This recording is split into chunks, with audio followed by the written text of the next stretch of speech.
surprise des historiens modernes, la Restauration se fit sans difficulté et, sauf dans le Midi, sans trouble. Dans le Midi, on avait beaucoup massacré de catholiques et de royalistes, et l'esprit de vengeance, hélas, le général. Bien. Quoi qu'il en soit, la Restauration se fit facilement, et pour expliquer ce fait scandaleux, les historiens contemporains disent, dès cette époque-là, que la Restauration rentra dans les fourgons de l'étranger. Ceci est absolument faux.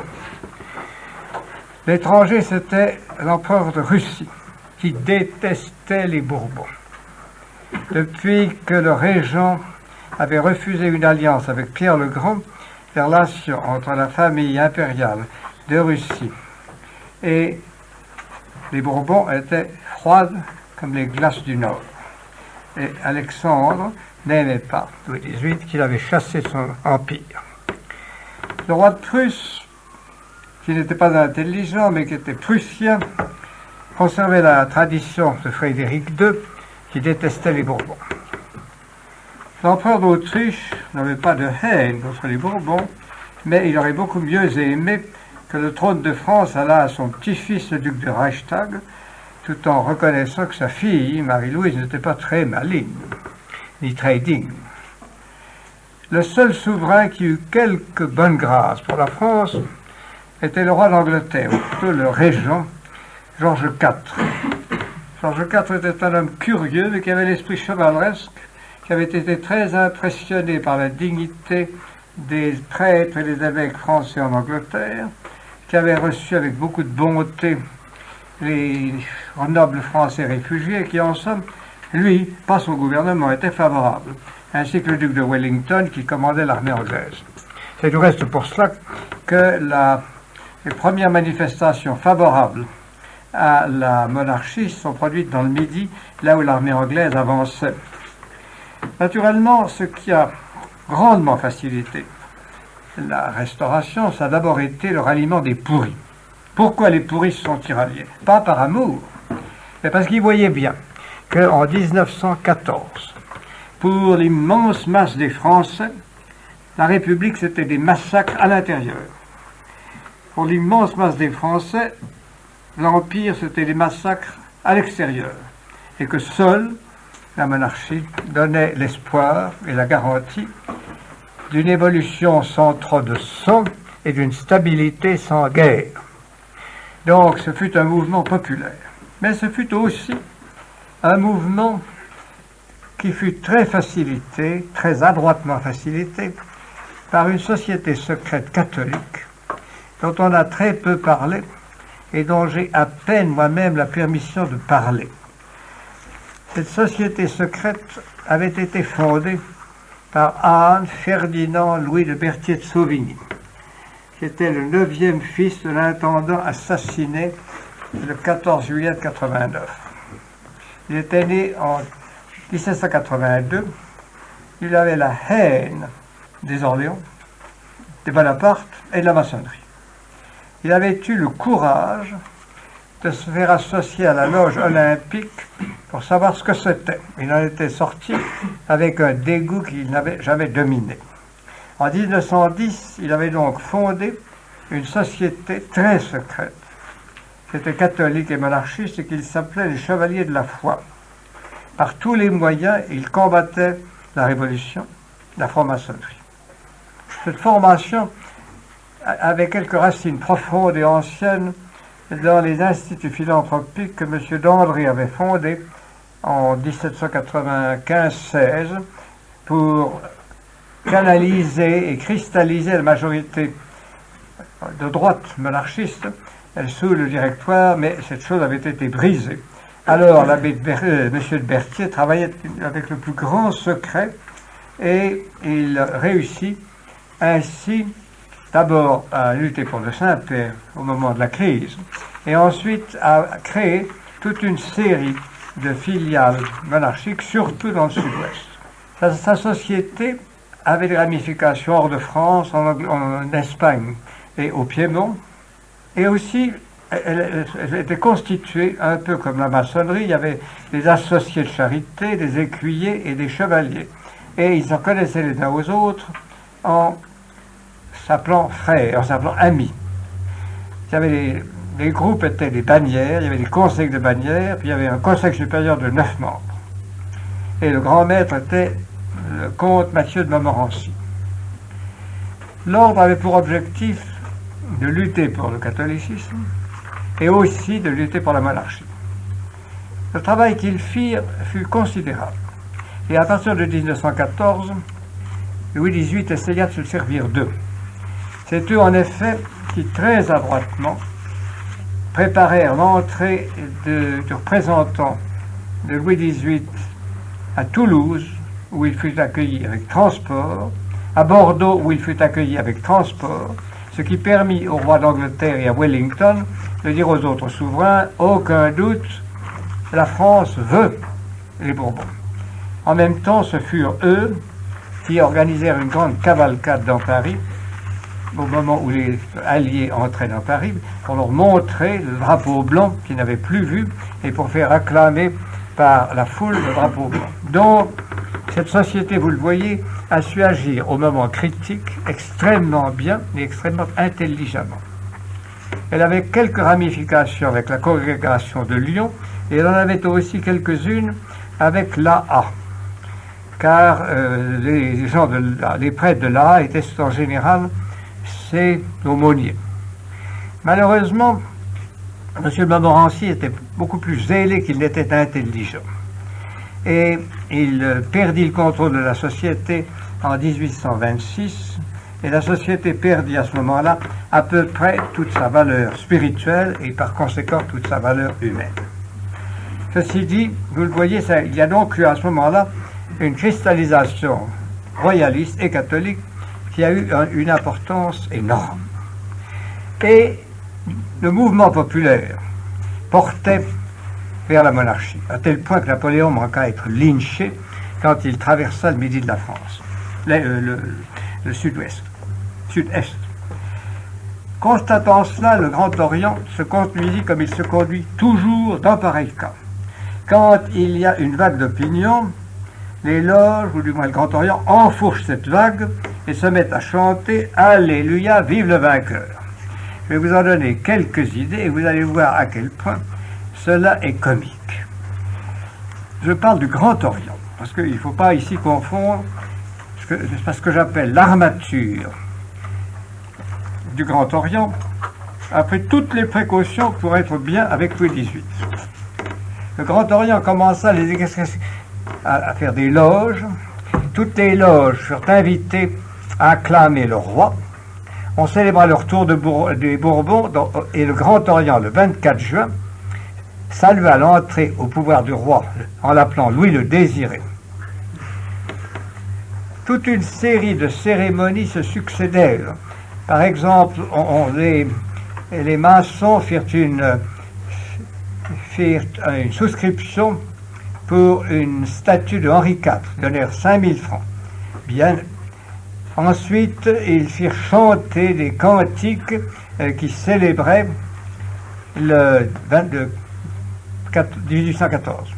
Ô jour fortuné, jour prospère, par tes rayons mystérieux, les vrais enfants de la lumière, tu viens enfin combler les vœux à notre roi, rendons hommage. Et notre père, c'est un sage, autant chéri que respecté, que sa mémoire d'âge en âge vive dans la postérité. Voyez donc qu'ils en mettaient un coup, et pour vous montrer que ce coup était vraiment quelque chose d'impressionnant, voilà. Pour la première fois à Paris, le Grand Orient parada dans les rues en uniforme, 8 jours après l'entrée de Louis XVIII dans Paris, et ce fut en acclamant le roi. Quand Louis XVIII mourut, le 16 septembre 24, la pompe funèbre fut célébrée au Grand Orient avec un faste qu'on n'avait jamais vu. Le procès-verbal de cette séance raconte que lorsque les maçons sont arrivés au tertre funéraire, après le défilé du cortège, l'illustre et honorable frère Roitier de Montalot, représentant particulier du souverain grand maître, dit Frères, commissaires, approchez-vous alors de l'Orient. Venez recevoir les insignes de Sa Majesté Louis XVIII, roi de France et de Navarre, auguste protecteur de l'ordre. Il s'agissait des insignes royaux. L'illustre président, après avoir fait le tour du cénotaphe, prit des mains des experts les insignes de la royauté et les déposa les uns après les autres au pied de la colonne. Il dit: les lugubres emblèmes suspendus aux voûtes de l'Orient et les insignes royaux que nous déposons sur cette colonne funéraire rappellent à nos cœurs le douloureux souvenir de la perte du meilleur des rois dont la haute sagesse protégea l'ordre maçonnique. Ensuite, on écoute un chant funèbre du frère Bouilly, ensuite des paroles du frère Chénier, ensuite des stances élégiaques sur la mort de Louis XVIII par le frère Langlacé, et voilà la dernière. Oui, les jours glorieux de la maçonnerie, dus au roi vénéré que pleure la patrie, renaîtront sous un prince, ami des malheureux. Il encouragea nos travaux généreux. Au milieu des sanglots que le trépas d'un frère arrache à tous les cœurs, les vœux de notre amour pour son règne prospère charmeront ses douleurs. Puis le président déclara: grand architecte de l'univers, toi le maître des maîtres, le régulateur et le point géométrique de toutes les perfections, vous voyez que c'est comme ça qu'on parle à Dieu, ma soeur. Permets qu'après avoir rendu nos pieux hommages, nous payons à la glorieuse mémoire de notre auguste monarque le tribut de nos respects et de nos reconnaissances. Que l'encens que nous allons t'offrir pour lui s'élève jusqu'au pied de ton trône éternel. Donc, vous voyez, après avoir beaucoup pleuré, on continue à pleurer, on dit gémissons, gémissons, gémissons. Puis après ça, il y a eu un deuxième chant funèbre, on a fait passer le tronc des pauvres, pendant qu'il y avait une symphonie, puis un grand coup de tam-tam annonça la fin de la cérémonie, et tout le monde alla boire. C'était, vous le voyez, une très noble et belle cérémonie. Et le roi Louis XVIII, alors, a été soupçonné d'être maçon. Le roi Louis XVIII était un curieux homme. Comme petit garçon, il était joli comme un ange, et son grand-père, Louis XV, le préférait. Et comme son frère aîné, Berry, était malade, myope, moins vif d'esprit, tous les courtisans disaient: c'est Provence qui va régner. Seulement quand est arrivé le tournant critique où les garçons se transforment, Provence est devenue et Berry a vécu. Berry a vécu et est devenu roi, et Provence a épousé, si j'ose dire, une princesse de Savoie qui aurait fait reculer un nègre altéré de charnalité, en sorte que le résultat de cette union fut nul. Comme les courtisans s'en étonnaient, Louis XVIII, qui ne manquait pas d'esprit, disait: oh, messieurs, chaque matin, il peut espérer. Bien. Mais elle n'espérait pas le soir, évidemment. Donc, il fut animé d'une jalousie féroce contre Louis XVI et contre Marie-Antoinette. Toute la politique secrète du comte de Provence fut de contrecarrer les visées de son frère, dans toutes les occasions graves. Il prit même des décisions beaucoup plus graves que ça, qu'il avoue dans un papier déposé chez son ami le comte de Blacas, qui se trouve encore au château d'Ussé. Il fit une propagande ignoble contre Marie-Antoinette. Il paya des pamphlets malpropres qui furent imprimés en Angleterre et qui furent répandus en France. L'un de ces pamphlets-là fut supprimé par Beaumarchais. Et il fit pire que ça. À l'époque de la réunion des notables, il avait demandé, arrangé, avec son ami le duc de Fitzjames, de faire aux notables une proposition pour que l'on déclarât les enfants de Marie-Antoinette illégitimes et issus de Fersen. Au dernier moment, le duc de Fitzjames recula devant cette ignominie, mais nous avons la preuve que la chose fut préparée. Donc vous le voyez, le personnage de Louis XVIII est, pour parler en français poli, ambigu. Ceci dit, il était intelligent, et ceci dit, les maçons mentent certainement en disant qu'il fut maçon parce qu'il avait le sens royal. Et que donc, quand il est rentré en France, il s'est dit: il faut aux Français la paix. Il faut aux Français pas de sang. J'ai jadis intrigué, fait des gaffes, tout ça est fini. Ce serait un roi impartial et adroit, et il l'a été. si ça vous amuse un jour, si vous avez le temps, si vous le pouvez, lisez une ravissante petite pièce d'Hanouille qui s'appelle La Foire d'Empoigne et qui symbolise très bien le caractère de Louis XVIII. Seulement Louis XVIII n'avait donc pas eu d'enfant, pour des raisons que vous avez devinées. Et il était comme certains vieux messieurs, il avait un cœur un peu dolent, il avait beau avoir une maîtresse, il faut bien en avoir quand on est roi. Ça ne faisait pas grand-chose. Et alors, il a rencontré, tout à fait au début de son règne, un petit gigolo, un peu dodu, mais joli et gentil, blondinet, qui avait été préfet de l'Empire et qui devint soudain son meilleur ami. En tout bien, tout honneur, naturellement. Mais c'est un ami passionné. Vous comprenez, Louis XVIII le voulait le voir 3 fois par jour, lui écrivait « mon fils, mon cher fils », et échangeait avec lui des correspondances qui sont l'essence de la sentimentalité. Or, le duc de Cazes, ce petit gigolo qui avait été préfet de l'Empire, était un maçon important. Et il fut l'un des responsables de la renaissance maçonnique sous la monarchie en 1814-1815. Il alla même très loin, parce qu'il ne se contenta pas de reprendre Daunou, il lui donna une chaire au Collège de France où Daunou fit un enseignement extrêmement influent, nocif et dangereux.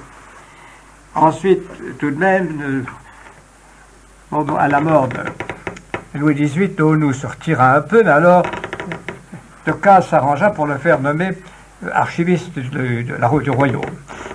Donc, vous le voyez, alors que Lafayette, l'Estude de Tracy, tous ces gens-là s'étaient rapprochés de la monarchie, de Cazes profita des circonstances pour les faire agréer plus ou moins dans le régime et pour que tout ça se passât en douceur. Il y avait donc une apparence de conciliation entre la maçonnerie et la royauté, mais ce n'était qu'une apparence. Ce n'était qu'une apparence parce que la royauté, en réalité, essayait non seulement de donner la paix à la France, mais de donner la paix spirituelle. Et les loges ne suivaient pas l'élan du Grand Orient. Plus d'une moitié des loges étaient des loges militaires et bonapartistes. Et comme les officiers avaient été admis soldes, les loges bonapartistes étaient extrêmement violentes contre le roi. Il y avait également des loges de professeurs et de gens de ce genre qui, eux, étaient démocrates. Donc il y avait très peu de loges où le personnel fut sincèrement neutre ou favorable au régime. Cependant, on gardait plus ou moins le langage à l'égard de la royauté, mais on ne le gardait pas à l'égard de l'Église, qui était l'objet désormais de toutes les insultes, de toutes les dénonciations et de toutes les critiques et toutes les perfidies. L'action des loges était donc une action, point de vue politique, neutre au début, mais tout de même, au point de vue religieux, très violente. D'autant plus que Louis XVIII n'avait pas cru possible de supprimer les lois de Napoléon au sujet de l'instruction publique. C'est-à-dire que toutes les institutions, école normale, école polytechnique, etc., instituts créés par les idéologues continuaient à fonctionner plus ou moins avec le même personnel. Et ainsi, on peut dire que toute la jeunesse qui a été élevée en France entre 1802 et 1850 était une jeunesse formée à l'idéal encyclopédique, à chrétien ou antichrétien, et dans les écoles techniques comme polytechniques, nettement antichrétiens. Toutes les fois qu'il y avait besoin d'une manifestation, d'un coup de gueule, l'école polytechnique, l'école normale, toutes ces écoles allaient dans la rue et insultaient l'Église et même éventuellement le souverain. C'était donc là, vous le voyez, un matériel très facile à enflammer et qui s'est toujours enflammé. En même temps, naturellement, il faut bien le dire, ces gosses, toutes ces classes moyennes, et on voyait leurs pères et eux-mêmes extrêmement jaloux de ce retour de l'aristocratie. Louis XVIII n'avait donné aucun privilège à la noblesse, mais tout de même, ces gens avaient souffert pour lui, ces gens avaient souffert, ces gens étaient son milieu, il avait recréé une cour, et cela suffisait à créer dans cette bourgeoisie jalouse, étroite et voltairienne, un sentiment très amer et très âcre, bien que ce soit surtout la religion qui les excita. Et puis, il faut l'avouer encore, comme dernier élément, la maçonnerie à ce moment-là était très violemment tirée par des troubles intérieurs dont je vais vous parler. Si vous voulez avoir une idée, si vous avez le temps, si un jour vous voulez, notez que le caractère de cette jeunesse a été très bien décrit par Stendhal dans le personnage de Julien Sorel du Rouge et du Noir. Ce mélange d'intelligence, de volonté, d'acceptation du régime et de haine de tous les principes du régime se retrouve dans ce livre, qui est un livre, un des meilleurs livres de Stendhal, avec la Chartreuse de Parme. Donc tout cela, voyez-vous, est très curieux. Je vous ai dit que la maçonnerie subissait une crise. Et cette crise était le résultat de la renaissance religieuse en France et de la renaissance de la spiritualité en Europe. Le roi Louis XVIII n'était pas excessivement pieux, il était voltairien. Mais comme Voltaire, il pensait que si on a des valets de chambre, il faut qu'il y ait une religion pour que les valets de chambre vous servent bien. Par conséquent, il faisait ce qu'il pouvait. Et il le faisait loyalement, parce qu'il était assez intelligent pour savoir que c'est un domaine où il faut agir loyalement. D'abord, ne pouvant pas museler l'université, il avait nommé l'abbé de Frayssinous comme grand maître de l'université. L'abbé de Frayssinous était intelligent, nuancé, souple. Il fit quelque chose, il ne put pas faire beaucoup. Ensuite, toutes les règles qui bridaient les petits séminaires et les grands séminaires furent supprimées. L'Église put se recruter. Et on peut dire, l'abbé de Berthier, dans son beau livre sur la restauration que je vous invite à lire quand vous aurez le temps, l'abbé de Berthier a prouvé que l'Église, qui était en somme stagnante depuis le début de l'Empire, a doublé ses effectifs et que de tous côtés sont nés des ordres nouveaux. C'est l'époque où le père Chaliapine crée les marianistes, c'est l'époque où l'admirable abbé de Clos-Rivière crée un autre ordre, c'est l'époque où le père Coudrin crée les pères de Picpus, c'est l'époque où des ordres de femmes se créent très nombreux et très saints. Donc, il y a eu vraiment là un mouvement profond et également un mouvement superficiel, c'est-à-dire qu'il y a eu des vocations fameuses, brillantes, étincelantes. Pour ne vous parler que les deux plus fameuses, je vous signalerai celle de celui qu'on appelait le bel abbé duc, qui était l'abbé duc de Rohan. L'abbé duc de Rohan se fait prêtre à ce moment-là, et il était le plus bel abbé, le plus beau duc de France, et dans tous les salons, il convertissait les dames rien qu'en les regardant. En même temps, beaucoup moins beau, mais très électrisant, était un petit monsieur venu de Nantes, qui était monsieur de Lamennais.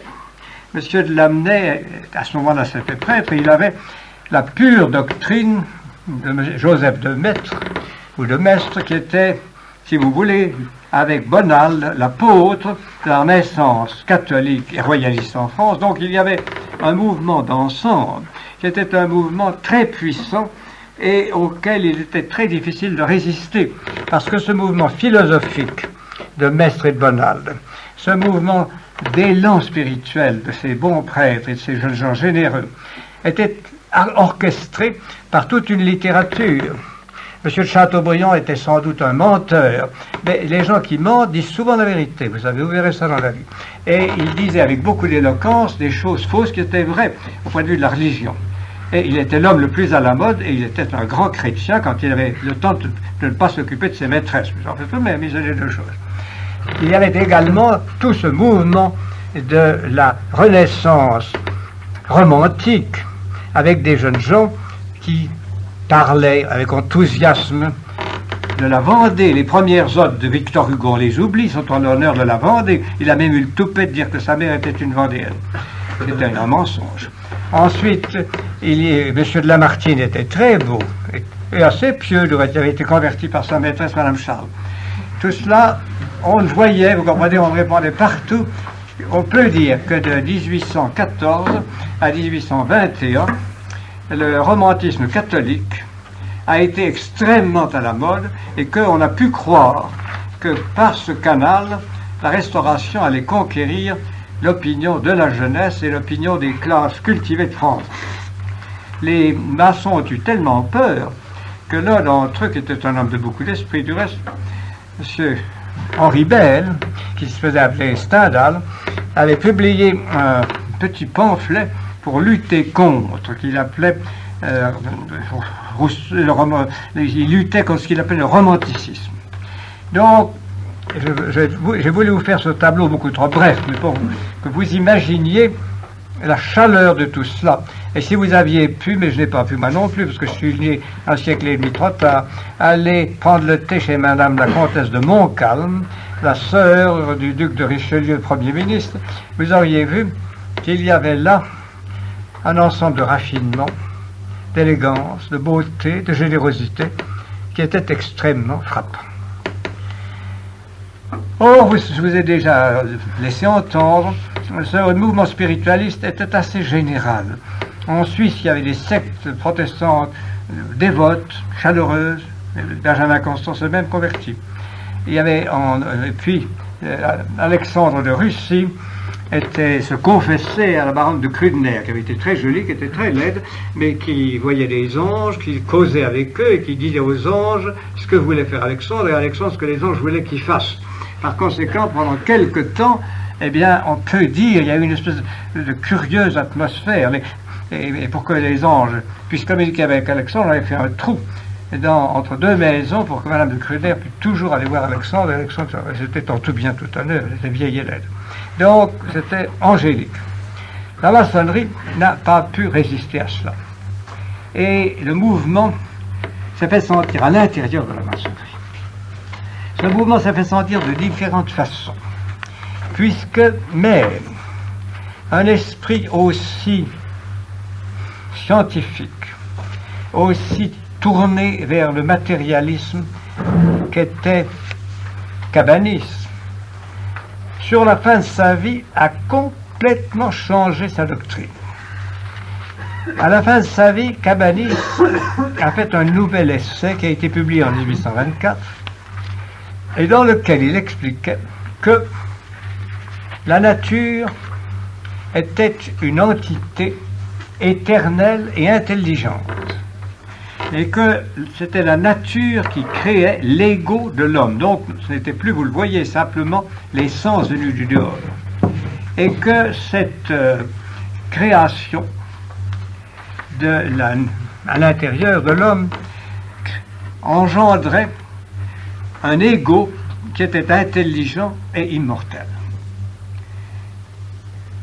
Il prétendait que ces deux doctrines se rejoignaient, mais elles ne se rejoignaient pas du tout, car la seconde doctrine était une doctrine, je ne dirais pas spiritualiste, mais enfin une doctrine qui évoquait une sorte de présence d'une âme du monde, laquelle se manifestait chez les individus. Bien plus frappant que cela avait été la création incroyable de sectes maçonniques qui faisaient renaître les hauts grades. Les hauts grades étaient, si vous le voulez, à la fois une spéculation intellectuelle et une spéculation financière. Financière parce que un bon épicier, ou même un vicomte pas authentique, adorait être du 27e degré de la maçonnerie au lieu du 26e. Et quand il pouvait être du 33e, alors il était enivré, parce qu'il s'appelait souverain grand maître de Trulala. Ainsi, 4 juifs américains créèrent-ils vers 1801 aux États-Unis une très ancienne société. Le pays la déclarèrent très ancienne. Il faut dans ces cas-là, quand on crée quelque chose, il faut faire de l'ancien. Ces hommes s'appelaient John Mitchell, Frédéric Delco, Émile de la Motta, Abraham Alexandre et Isaac Hall. Ces 4 messieurs donc créèrent le rite ancien, autorisé, respecté de la vénérable maçonnerie écossaise. Et ils prétendirent que le bon roi, si j'ose dire, le bon roi Frédéric II leur avait donné toutes ses bénédictions, toute leur autorisation, et que c'était à lui qu'on devait la création de ces 33 degrés, dont chacun avait un nom très beau et très compliqué. Ces 33 degrés permettaient des initiations successives qui coûtaient fort cher aux adhérents, mais qui en même temps leur donnaient des rubans, qui en même temps leur donnaient des titres, et qui en même temps avec une sorte de coloris mystique, un mysticisme bidon, vous comprenez, enfin un mysticisme plus ou moins israélite, qui faisait de tout cela quelque chose de très excitant. Cet ordre fleurissait plus ou moins en Amérique, aux États-Unis, quand un jeune et brillant escroc français, qui était le fils de l'amiral de Grasse, le comte Alexandre de Tilly, de Grasse-Tilly, s'en empara, l'amena à Paris et proposa de le vendre au Grand Orient pour une bonne somme. Ce fut donc une discussion très mercantile, et comme le Grand Orient vit qu'il y avait là un bénéfice à faire, il acheta. Il acheta cette section qui devint une section du Grand Orient, mais le Grand Orient était un peu agacé de voir tous ces hommes se donner des rubans et une sorte de supériorité qui gênait et offensait les membres de la maçonnerie ordinaire. Tout cela, vous le voyez, crée un certain nombre de frictions. Et pour obvier à ces frictions, en 1826, le Grand Orient recréa un nouveau statut de la maçonnerie, que j'ai ici sous les yeux, mais c'est long, c'est ennuyeux, c'est dimanche, je ne veux pas vous ennuyer avec ça. Je veux simplement vous dire, de façon à fixer les hiérarchies et à obliger tout ce monde à obéir. Et puis on répartissait le gouvernement en 4 ou 5 chambres. Et puis enfin, on définissait les buts. Article 1er. L'ordre des francs-maçons a pour objet l'exercice de la bienfaisance, l'étude de la morale universelle, des sciences et des arts, et la pratique de toutes les vertus. Article 2. Il est composé d'hommes libres qui, soumis aux lois, se réunissent en société constituée d'après les statuts généraux. Seulement, ils oubliaient de dire qu'ils n'abrogeaient pas la Constitution de 1717, laquelle était beaucoup plus riche en enseignements négatifs. Le Grand Orient vivait donc assez heureux, mais Louis XVIII, comme tous les bons souverains, se méfiait un petit peu. Il a déclaré qu'il ne voulait plus de l'état-major créé par Bonaparte. On a renvoyé tous ces gens-là chez eux, et le Grand Orient, toujours servile, lui a demandé un prince du sang comme grand maître. Il a refusé. Mais alors il a donné 3 frères conservateurs et administrateurs. Les frères maréchal MacDonald, le général Bournonville et Timbrune, comte de Valence. C'étaient tous les 3 des anciens soldats de Napoléon. Bournonville avait trahi tout le monde, mais en fait avec beaucoup de loyauté. 3 soldats de Napoléon qui s'étaient ralliés à la monarchie et qui étaient très heureux de représenter le roi dans les loges et d'y parader et d'y gagner quelques prestiges. Ceci dit, Louis XVIII et M. Decazes avaient ordonné au préfet de laisser les loges tranquilles, sauf celles qui commençaient à conspirer. Par exemple, le préfet de la Haute-Garonne a mis les scellés sur les loges de son département, qui étaient presque entièrement composés de gens excités et de sous-sectes dont nous parlerons tout à l'heure. Une circulaire de Decazes disait ceci: il ne faut pas s'opposer à la création d'une loge. Ce serait de l'arbitraire. Le Grand Orient n'est pas notre ennemi, mais il convient de surveiller avec prudence les activités des loges locales pour qu'elles restent dans cet esprit. Vous comprenez, ce sont de belles formules administratives et policières qui permettent de petites choses. Mais enfin, avec la protection de Decazes, au fond, le Grand Orient s'en fichait et tout allait assez bien, sauf que les hauts grades s'agitaient, que la jeunesse s'agitait et que il y avait toute une série de sous-maçonneries qui se créaient. La plus fameuse, la plus active, s'appelait la charbonnerie.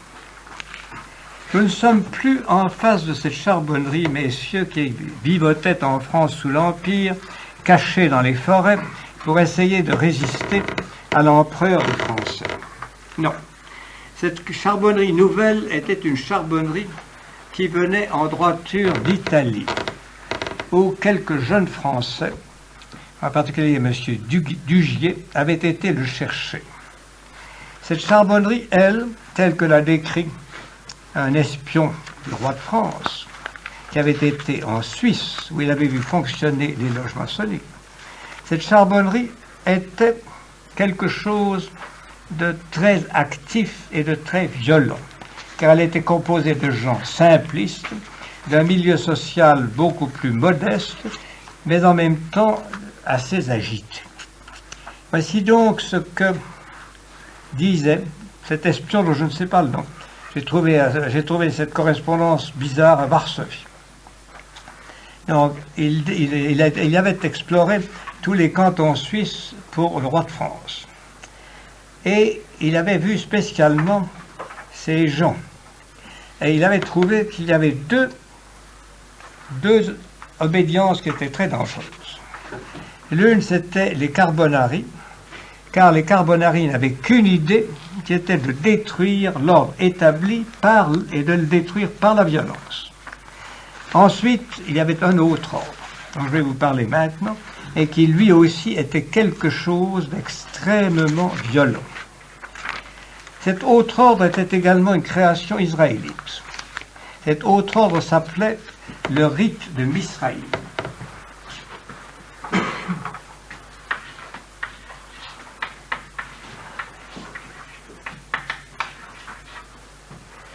Le rite de Misraïm fut créé en France par 4 Israélites du Midi qui s'appelaient Bédarides.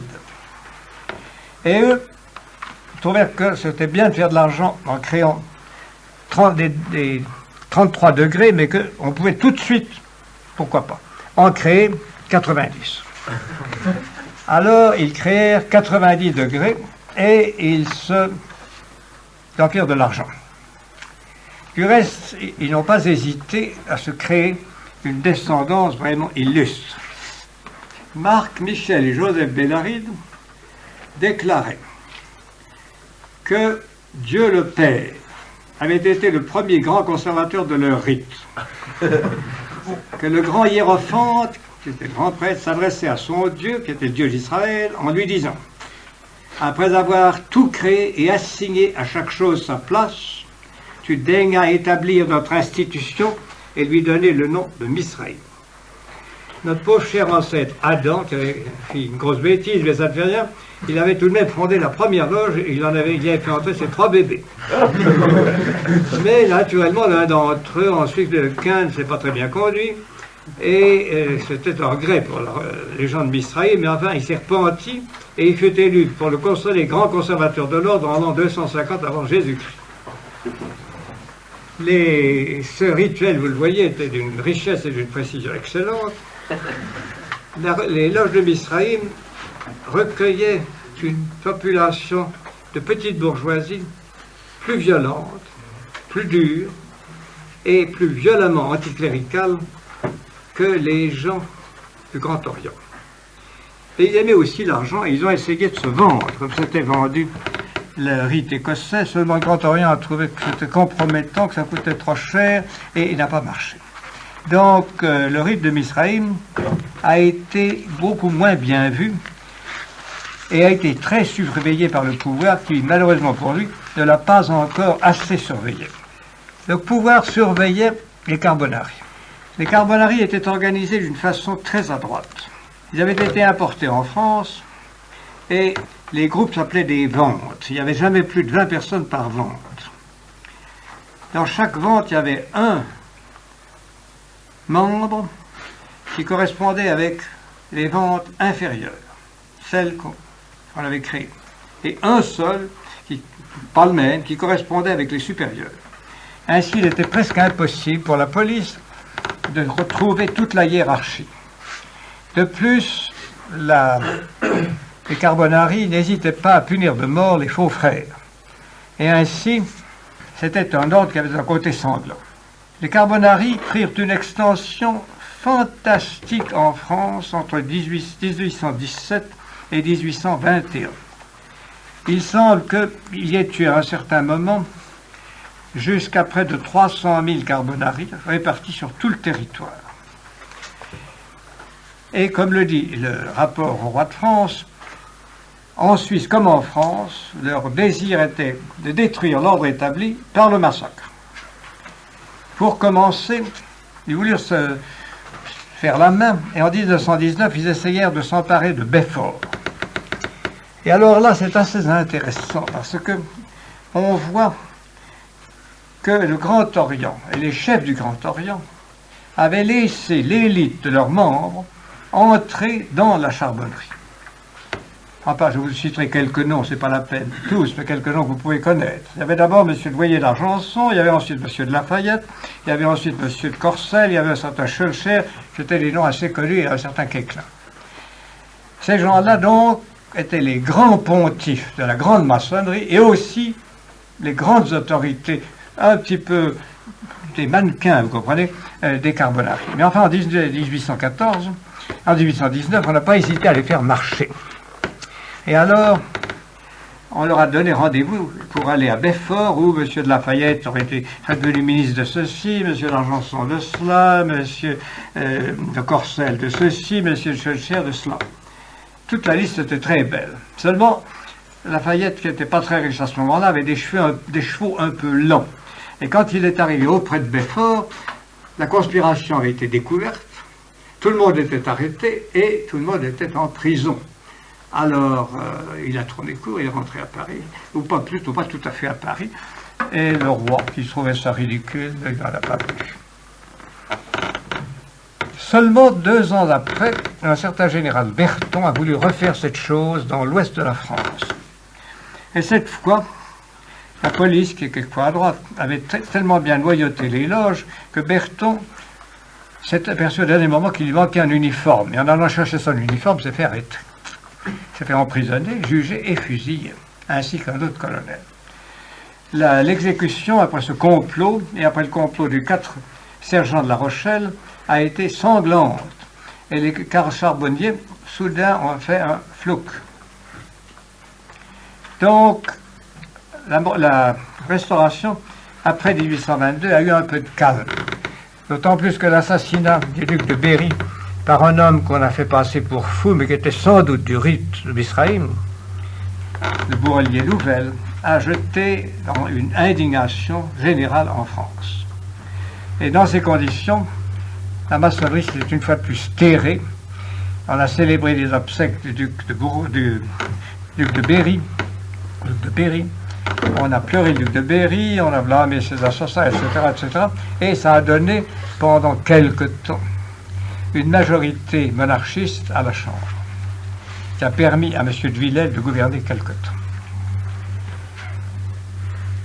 Seulement, il se produisait un phénomène très dangereux, un double phénomène très dangereux pour la monarchie.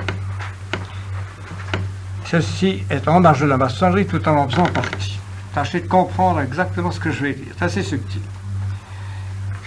La maçonnerie était composée de bourgeois des villes, de gens auxquels la Restauration avait permis de s'enrichir, mais qui voulaient s'enrichir davantage.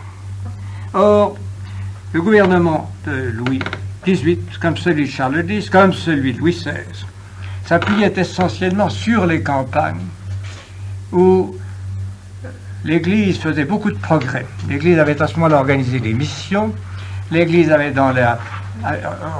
réveillé vraiment le catholicisme dans toutes sortes de régions où il était mort, et en même temps les jésuites avaient fondé des collèges à droite et à gauche. Tout cela donnait donc à la fois une renaissance religieuse et une renaissance de la vie rurale. C'est contre cette double renaissance que la maçonnerie s'est soulevée, parce qu'elle savait bien qu'elle n'avait pas de prise sur les foules rurales, et elle savait bien, nous aussi, que si elle voulait trouver de l'argent, il fallait recommencer le coup de 1789 et enrôler les financiers contre la monarchie en leur disant qu'après cela, l'exploitation de la France, les facilités données à l'industrie, l'abandon graduel de la protection des campagnes qui est le grand fait en France du 19e siècle, tout cela serait beaucoup plus facile. Voilà donc le premier fait, vous voyez, subtil, qui est à la fois social et maçonnique. Car la clientèle maçonnique, donc, était irritée contre la façon de gouverner de M. de Villèle pour son côté catholique et son côté rural. Deuxième difficulté. Il y avait à cette époque-là toute une série d'écrivains. Les écrivains, il faut que ça écrive, surtout quand ils sont romantiques, et qu'il faut qu'ils suscitent de grandes émotions et qu'ils mettent des manchettes. Or, toute cette jeunesse qui était élevée par des professeurs anciennement républicains, anciennement bonapartistes, on lui bourrait le crâne sur la gloire de Napoléon, la gloire des armées républicaines, la gloire des conquêtes françaises, et les jeunes poètes, surtout les plus bêtes, comme M. Victor Hugo, qui avait un grand génie et une grande stupidité, cherchaient, comme font tous les écrivains, un public.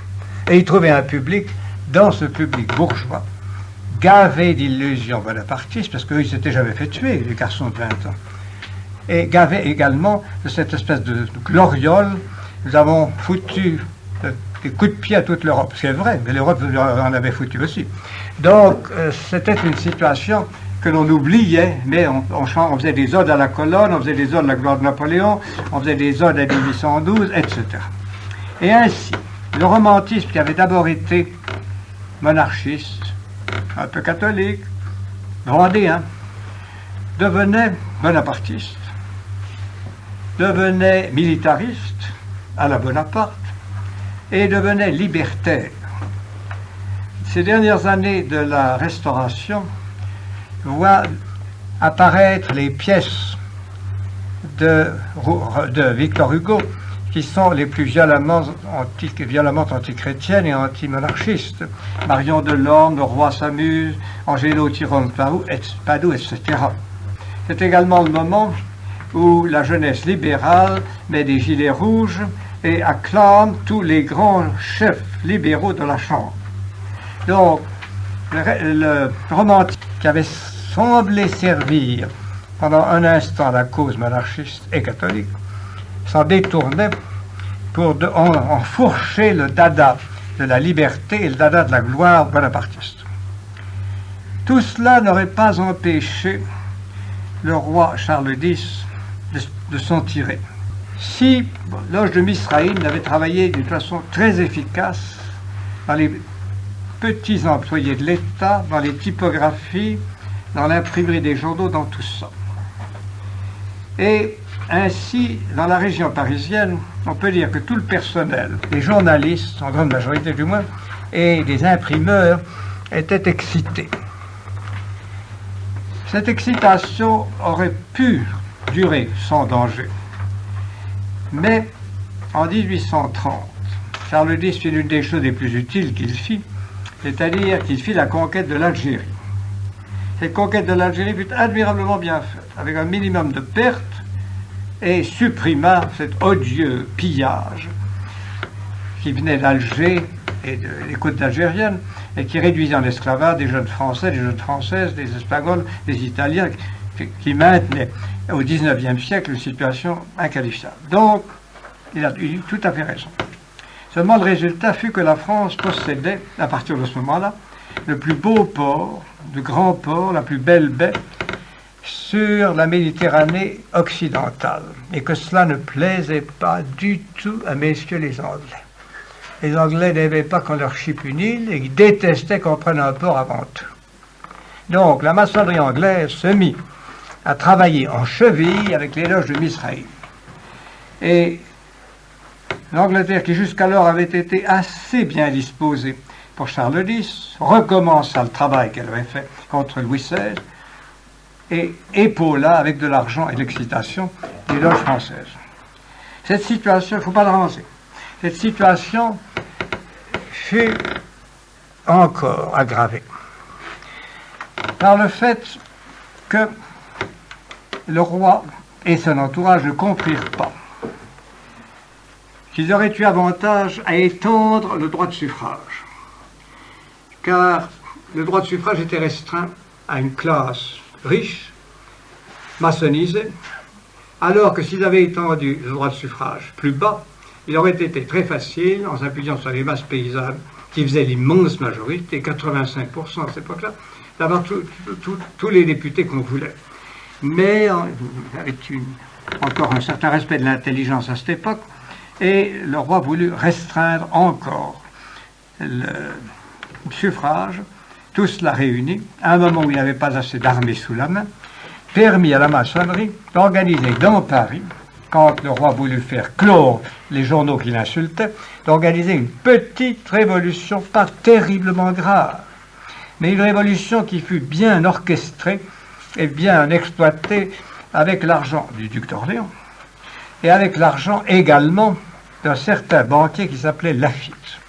Laffitte était un banquier qui avait fait une grosse fortune, et Laffitte consacra toute cette fortune à arroser les loges de Misraïm, les grandes écoles et tout le personnel disponible, de façon à les lancer dans la rue. Cette révolution fut l'une des moins sanglantes.